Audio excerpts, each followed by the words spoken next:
Bonjour à tous, bienvenue sur Outcast. Aujourd'hui, on va regarder le chapitre Space Marine des Blood Angels.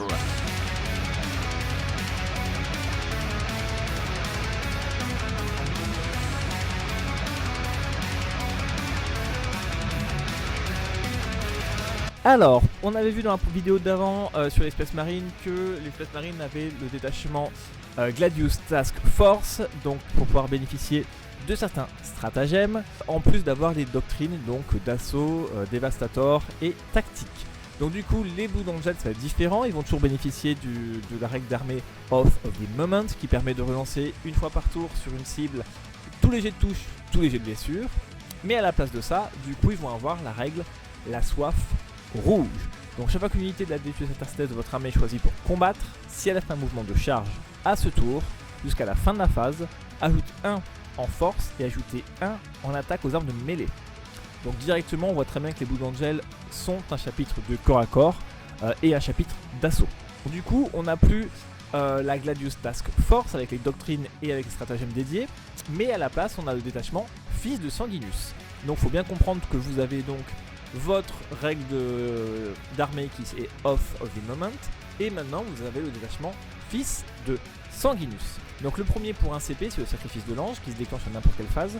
Quand un de vos personnages meurt, si vous voulez jusqu'à la fin de la bataille, chaque fois qu'une unité Adeptus Astartes ami fait une attaque qui cible une unité qui a détruit votre personnage, vous pouvez relancer le jet de touche. Donc, ce qui est vachement intéressant, c'est que c'est toute la partie. Donc en fait c'est un point de commandement que vous utilisez par exemple tour 1, tour 2, et qui va durer encore pendant les 3 tours restants.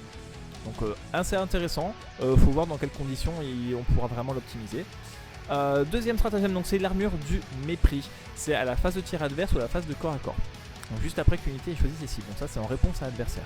Une unité de votre armée qui a été choisie comme cible, d'au moins une attaque.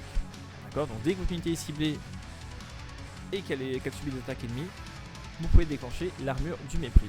Jusqu'à la fin de la phase, à chaque attaque qui cible votre unité, vous dégradez la pénétration d'armure de 1. Donc en fait vous gagnez plus 1 en sauvegarde, en gros, sur vos unités. Donc c'est pas mal. Donc un stratagème de défense, c'est toujours intéressant à garder en tête pour un CP, c'est pas trop cher.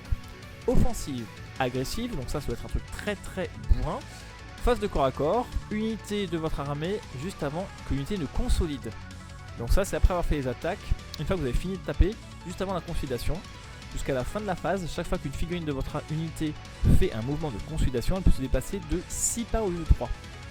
Donc ça peut être très bien pour aller chercher des objectifs, à condition que votre unité termine ce mouvement de consolidation en cohésion d'unité et à portée d'engagement. Donc ça peut être intéressant pour justement arriver à grappiller 3 points pour rajouter plus de figurines sur un objectif pour le prendre à la fin de la phase de combat. Très intéressant. Carnage rouge, 1 CP. Phase de corps à corps, unité de votre armée qui n'a pas été choisie pour combattre.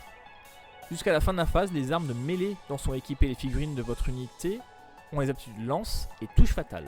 Donc quand on fait des 6 pour toucher, on blesse automatiquement, et en plus de ça, on a plus 1 pour blesser en charge. Donc très intéressant, couplé du coup avec la doctrine la soif rouge, avec plus 1 en force, plus une attaque. C'est vraiment un stratagème très très très offensif. Donc on a un stratagème défensif à mur du mépris, un stratagème de contrôle map offensive et agressive, un stratagème vraiment très offensif avec le carnage rouge, et le sacrifice de l'ange qui nous permet en fait sur toute la partie d'avoir un petit bonus sur les jets de touche. Assez intéressant.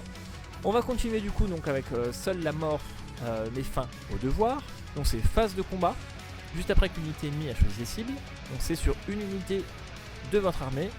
Donc jusqu'à la fin de la phase, donc c'est la phase de combat uniquement. Chaque fois qu'une figurine de votre unité est détruite, cette figurine n'est pas combattue, ne la retirez pas du jeu. La figurine détruite peut combattre après qu'une unité de la figurine attaquante a résolu ses attaques. Donc ça c'est très intéressant, ça ressemble vraiment au stratagème de la Gladius Task Force. Ça permet encore une fois de nuller une unité très forte adverse. L'unité très forte vous attaque, vous déclenchez le stratagème, vos figurines qui sont mortes peuvent quand même attaquer. Ensuite on a l'assaut implacable pour un PC. Phase de mouvement, juste après qu'une unité de votre armée a battu en retraite. Donc jusqu'à la fin du tour, cette unité est utile pour déclarer une charge même quand elle a battu en retraite. Donc ça c'est très intéressant. Et du coup on va regarder les optimisations pour le détachement Fils de Sanguinus. Donc vous en avez 4 cette fois-ci, ce qui va clôturer en fait les nouveautés de l'utilisation de l'armée Blood Angel. Donc artiste de la guerre, donc c'est sur un personnage uniquement. On améliore de 1 la critique de pénétration d'armure des armes du porteur, et la sauvegarde passe à 2+. Donc les armes de tir ont plus 1 en pénétration et il a une protection à 2+. Bon, c'est pas mal, pour sur un personnage qui a déjà une invulnérable à 4, ça donne une protection assez appréciable. Pourquoi pas, en plus, il faudra voir après les combos, mais en plus d'avoir un côté offensif avec la pénétration d'armure augmentée. Visage de mort, donc c'est figurine uniquement personnage tant qu'une unité ennemie est à portée d'engagement, divisé par 2 la caractéristique de contrôle d'objectif. Or les monstres et les véhicules, donc ça c'est très fort, sauf que beaucoup d'unités ont 1 pour l'instant en contrôle d'objectif. Donc quand on divise par 2 ça fait 0,5, donc j'imagine qu'on doit prendre le supérieur. Je sais pas trop, ça faudra voir. Donc du coup en fait ça, sur les unités qui ont contrôle d'objectif 1 ça change pas grand chose. Sur les grosses unités qui ont 4 ou 6 ça peut être très intéressant. Mais souvent les unités qui ont beaucoup de valeur de contrôle c'est des figurines uniques. Avant-dernier item c'est l'écharde de l'archange.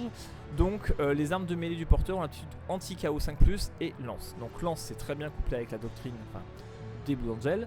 Et anti-KO 5+, donc c'est vraiment un côté fluff du coup contre l'armée du chaos. Donc ça faudra voir un petit peu, je mets un petit bémol là-dessus. Et enfin on a l'icône de l'ange, figurine seulement. Chaque fois qu'une unité ennemie, encore une fois hormis les monstres et les véhicules, donc on voit que l'armée aura sûrement quelques difficultés à gérer les monstres et les véhicules par les stratagèmes et par les items, il faudra les dessouder à la loyale. Donc à portée d'engagement de l'unité du porteur et choisi pour battre en retraite. Les figurines de cette unité doivent faire des tests de fuite désespérée comme si leur unité était ébranlée. Ce faisant, si cette unité ennemie est aussi ébranlée par une autre raison, soustrayez 1 à chacun de ces tests de fuite.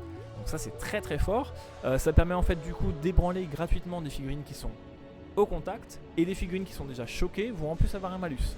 Donc l'armée Space Marine des Blood Angels est une armée très offensive qui va vraiment chercher le contact à tout prix, qui va avoir quelques éléments de contrôle map grâce à ses stratagèmes et grâce à ses items, mais surtout qui va avoir une grosse force de frappe au corps à corps comme on en attend des fils de Sanguinius. Ciao.